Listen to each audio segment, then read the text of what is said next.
Yes, people, welcome back. Different location. But let's not go into that. I'm sorry, there is a clock going off somewhere. I'm not sure, but anyway, here it is, part three of this series, going over the Beatles albums. This time it is with no, that was last time. This time it is Beatles for sale. So, with that said, let us get to the ranks. At 14 is Kansas City, Hey Hey Hey Hey. Kansas City, Hey Hey Hey Hey.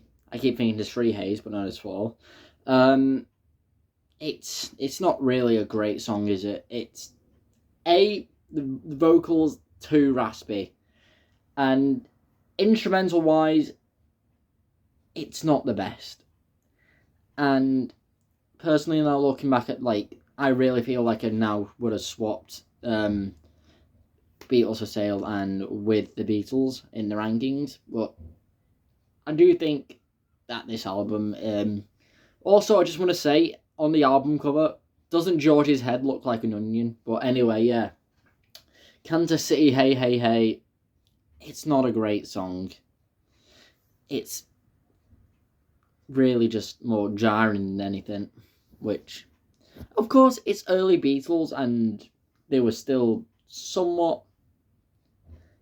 I feel like it was at this point that they were like, it was more repetitive sort of music. It was all just rock and roll, no other genres except from pop rock.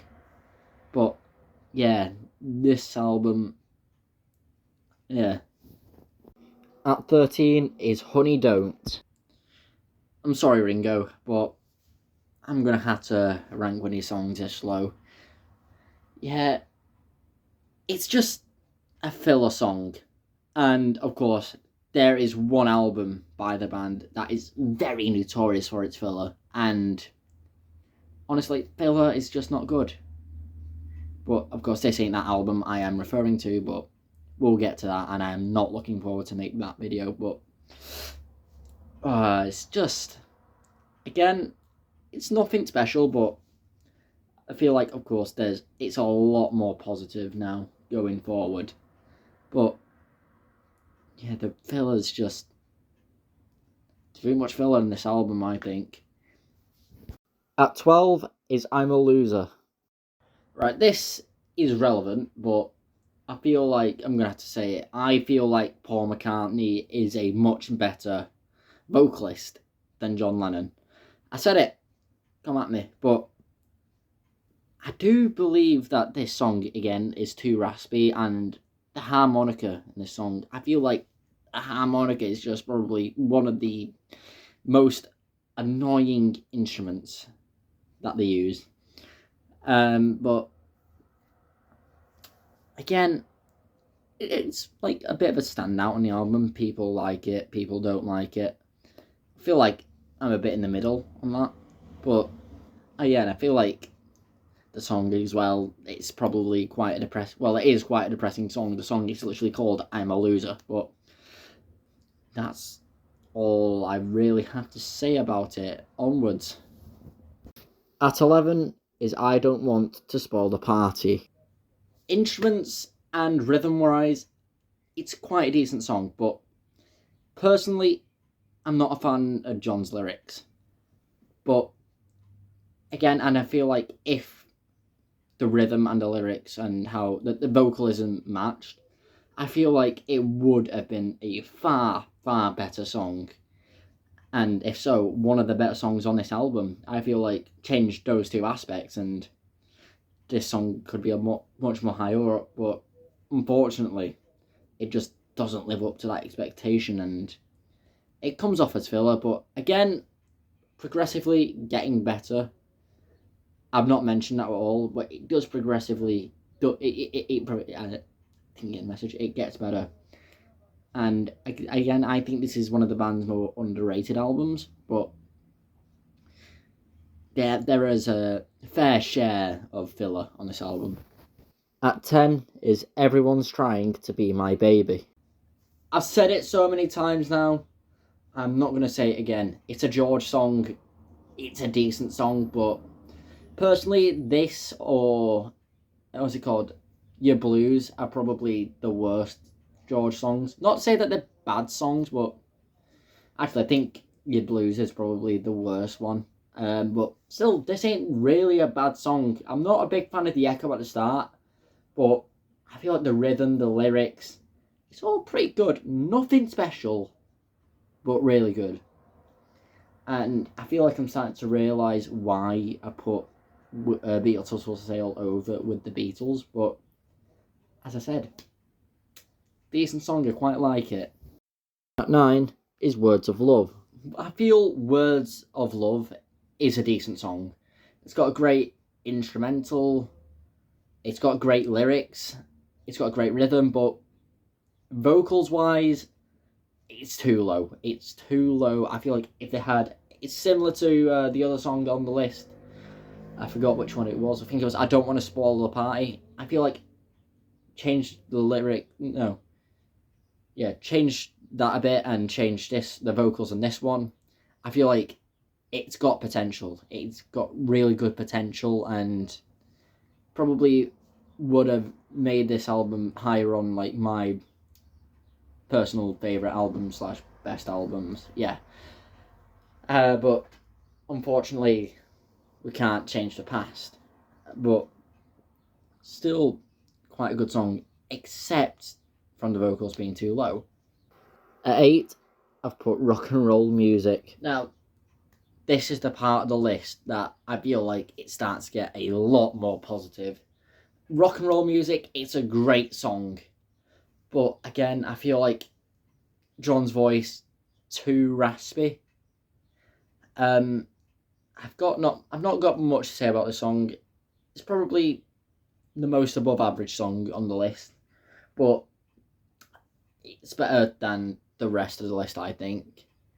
And I would say it's quite an underrated song on this album specifically. Of course, the top 3, oh my word, they are some of the most underrated songs by the band. And speaking of underrated songs, I've got another video planned for that. So you best stay tuned. Oh no, my phone's falling. Yeah. Just with me being in another location, I don't know where to put my phone. At 7, I put Mr. Moonlight. Again, a great song. It's got great harmonies. Mr. Moonlight, I love like the opening, like Mr. Moonlight by John, and I think his voice is perfect for that. And that's where his rasp, I think, comes to good use. Say, like, Happiness is a Warm Gun. That's a great song, I think. It's one of my personal favourites. But yeah, again, I feel like, of course, there are way better songs on this list. And I think, again, a really underrated Beatles song as a whole. Not just on the album, but as a whole, really. Again, I don't really have much to say, seeing as this album I probably have little to no experience with and know much about, but yeah, that's basically it for Mr. Moonlight. At 6, I've put Every Little Thing. This song, I don't know why I don't listen to it more. It's an absolute tune, and go listen to these songs yourself. I'm not going to put these songs, of course, in my video so I don't get copyrighted. I've got a few videos that are copyrighted, and of course both times I went to London they were copyrighted because of some music I used or something. Same with the Halifax blog. But anyway, with the song, it's got great lyrics, great vocals, a great instrumental, and it's really just sums up the early Beatles. Nothing too psychedelic, but very clean rock and roll. That's something I would quite like. No distortion guitars, nothing. There are only 2 songs that I think really use like distortion guitars, and actually there's 3 I think, and they are really good songs and I can't wait to get into them later on. At 5, I've put Babies in Black.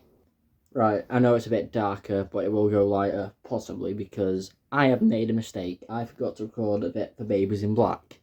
Yeah, it's a great song. It's got good harmonies, and I think, again, pretty underrated song. I'm going to try and keep this bit short so I can try and get it edited as quickly as possible. But, again, really great song. At 4, I put What You're Doing. Don't know why my Puma logo looks like it's about to jump off my thing, but it's a really good song, What You're Doing. It's really, again, I feel like these two songs can be interchanged, but, well, I've never said that in this video, but yeah, these two songs, What You're Doing and Every Little Thing, can be swapped. And I think they're both really great songs, I think. And again, great rhythm, great lyrics, great instrumental. I feel like they're both basically the same song, but of course, different lyrics and instrumental. So obviously they're not the same song.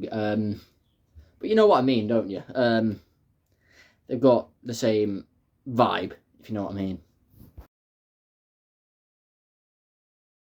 And now the top 3. If you've already worked out what songs they are. Yeah, I'll Follow the Sun. I really love this song. I think it is one of the most underrated Beatles songs of all time. I feel like it's only top 3. Well, no, it's only like bottom of the top 3 because it is slightly short. I'd love to listen to this for longer, but of course, it's only about 1 minute 50 seconds, which actually sucks. The length is the only gripe with this. It's a really beautiful melodic song. It's got great lyrics, and honestly, it's an incredible song. But, of course, there are 2 songs that are better than this. At 2, I've put 8 Days a Week. I know, people say, why didn't I put this one first? But, again, going into the song, it's probably this album's best song, as I think the term favourite and best are 2 different things when it comes to, like, say, music. Because my dad says there is no such thing as a perfect music taste, because everyone can like different things.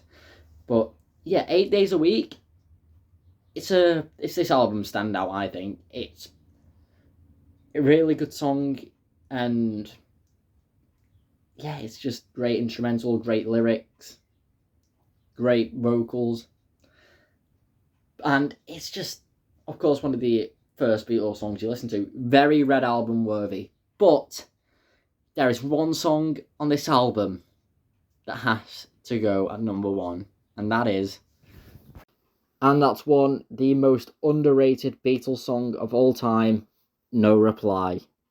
The most underrated Beatles song.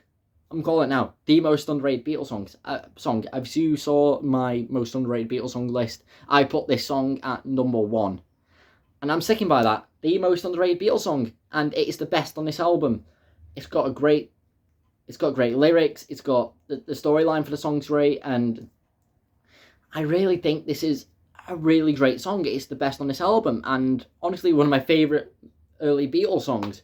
I really think this song deserves a lot more credit than it actually does. No one really listens to this song because of, like, how little, like, how weak the album is as a whole. But personally, the last few songs, I personally think, really need more credibility. And this album deserves a lot more credit, I think. And it's unfortunate that it didn't really, but, I mean, we all listen to music differently.